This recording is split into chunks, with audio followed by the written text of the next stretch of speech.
बहुत वक्त पहले की बात है। हिमालय में एक खूबसूरत और खुशहाल राज्य था, मंगलपुर। वहाँ के राजा मंगल सिंह और रानी मंगला देवी एक खूबसूरत जोड़ी माने जाते थे। राजमहल में वैभव था, सिपाही थे, प्रजा थी, मगर एक चीज की कमी थी, एक वारिस। मंगला, राजमहल की दीवारें अब मुझे सुनसान सी लग रही है। पूरी बादशाही है, लेकिन कोई वारिस नहीं जो इसे आगे बढ़ाए। राजन, मैं समझ सकती हूँ आपकी परेशानी, मगर आप फिक्र मत कीजिए। मैंने हर देवी देवता को मनाया है। देखिएगा, हमारा ये यकीन ही कुछ चमत्कार करेगा।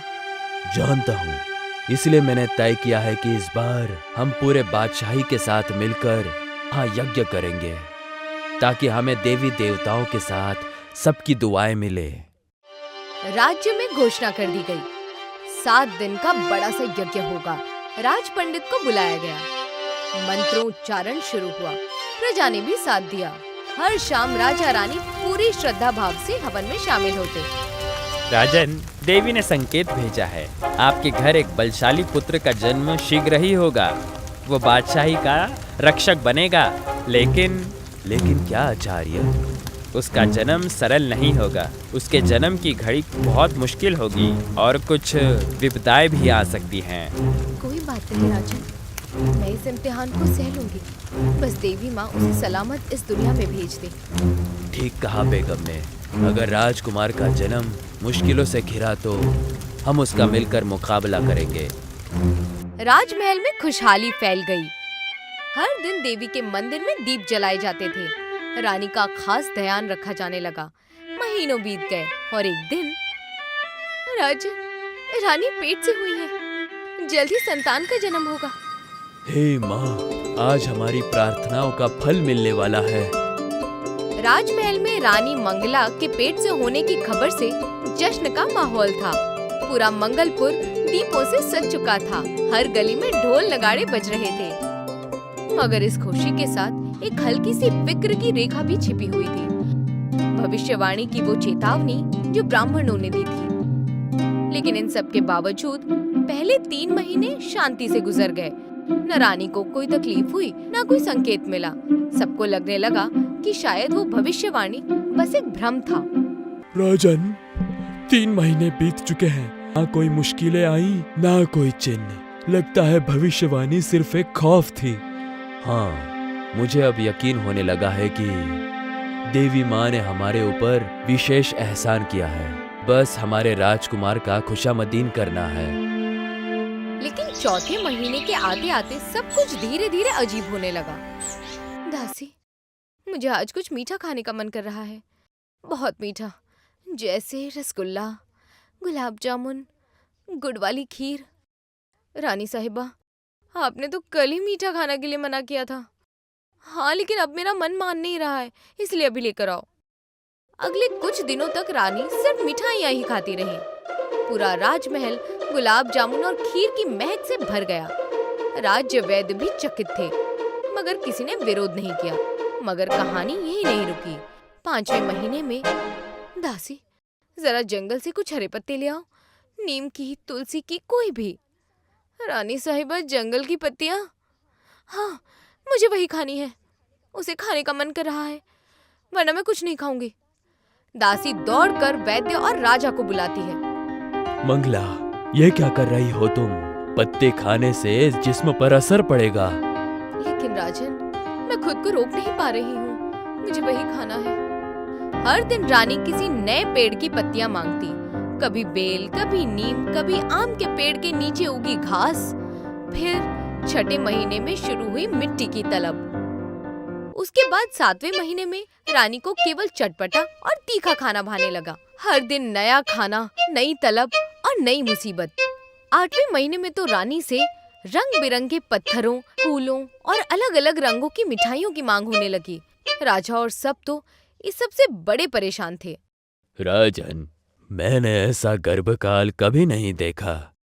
ये बच्चा जरूर मामूली है, लेकिन उसकी भूख कोई मामूली बात नहीं है। हाँ, आखिर भविष्यवाणी सच साबित हो रही है। इसका जन्म वाकई बहुत आसान नहीं होगा। देखते ही देखते रानी मंगला के गर्भ का 9वां आखिरी महीना शुरू हो चुका था। सभी को इंतजार था मंगलपुर के नन्हे राजकुमार का, लेकिन अब रानी की इच्छाएं और भी अजीब हो चुकी थी। अब रानी को हर वक्त तीखा खाने की तलब लगती थी, इतना तीखा कि महल की रसोई से लेकर राज्य के मसाले बेचने वाले तक हक्का बक्का थे। सुनो, जरा वो मिर्ची वाली तीखी चटनी लाओ और वो लाल मिर्च से बना अचार भी। रानी साहिबा, सुबह भी आपने यही खाया था। अगर आपने अभी भी यही खाया तो शरीर में जलन होगी। हाँ, लेकिन मुझे वही चाहिए। बच्चा भी तभी शांत होता है जब कुछ तीखा खाती हूँ। बस हो गई गड़बड़। अब तो रोज की यही कहानी थी। रानी तीखा खाती और फिर बेचैनी से तड़पती। वैद्य परेशान, दासियां थकी हुई और राजा पूरी तरह फिक्र में डूबे हुए थे। हे ऊपर वाले, आखिर में क्या करूं? ना मंगला को चैन मिल रहा है, ना हमारे होने वाले वारिस को। राजन, तीखा अब उसकी तबीयत पर असर डाल रहा है। कुछ करना ही होगा, वरना दोनों के लिए मुश्किलें हो सकती हैं। मैं अब और इंतजार नहीं कर सकता। तुरंत राज पंडित को बुलाओ। राजा के कहने पर राज पंडित को बुलाया गया। राजन, मैं आपकी परेशानी समझ सकता हूँ, लेकिन ये जो हो रहा है उसका रास्ता मुश्किल नहीं, लेकिन समझदारी का है। अगर बेगम को कुछ ऐसा दिया जाए जो दिखने में तीखा हो, लेकिन जिस्म को ठंडक दे, तो बालक भी शांत होगा और बेगम को भी राहत मिलेगी।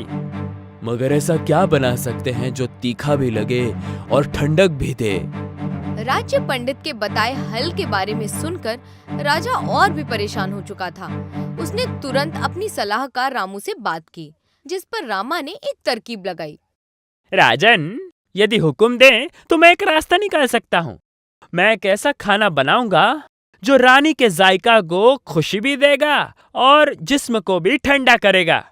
करो रामा, जो भी चाहिए बादशाही से ले लो। बस मेरी बेगम और मेरे बच्चे को आराम मिलना चाहिए। रामा ने तुरंत कुछ सैनिकों को गांव के बाहर स्थित बर्फीले पर्वतों से शुद्ध बर्फ लाने भेजा। उसके बाद खुद रामा रसोई में उतर गया। दूध उबाला, उसमें इलायची, केसर, जायफल जैसे शीतल मसाले डाले, साथ ही और भी लाल मिर्च वाले मसाले डाल दिए। फिर उसमें आम, अनार, खरबूजा और साथ ही पौष्टिक मीठे आलू को मिलाया और अंत में डाली गई वो ताजी बर्फ, ठंडी, साफ, पर्वत से आई हुई। ये रहा आलू का मसालेदार फालूदा। इसका जायका तीखा रहेगा लेकिन असर ठंडा होगा। यही चीज चाहिए बेगम को। आखिरकार रामू का बनाया हुआ फालूदा तुरंत रानी को खिलाया गया। बेगम साहिबा, ये खाना खास आपके लिए बनाया गया है। इसमें जायका भी है और ठंडक भी। रानी पहली बार मुस्कुराती है और कौर मुंह में डालती है। एक पल के लिए सन्नाटा छा जाता है। फिर हे देवी माँ, मन को सुकून मिला और पेट में पल रहा बच्चा भी जैसे शांत हो गया हो। राजा की आंखें चमक उठी। उस दिन के बाद से रानी को उसी खाने की तलब रहती और अब उसकी परेशानियां भी धीरे धीरे कम हो गईं। राज्य में एक बार फिर उम्मीद की किरण जाग गई और एक हफ्ते बाद वो शुभ घड़ी आ गई। राजन, रानी ने एक खूबसूरत और बलशाली पुत्र को जन्म दिया है। धन्य है देवी माँ की एहसान। मंगलपुर को उसका वारिस मिल गया। आज से इसका नाम होगा भीम। जैसा इसका जन्म वैसा ही इसका नाम, बलशाली और विशेष।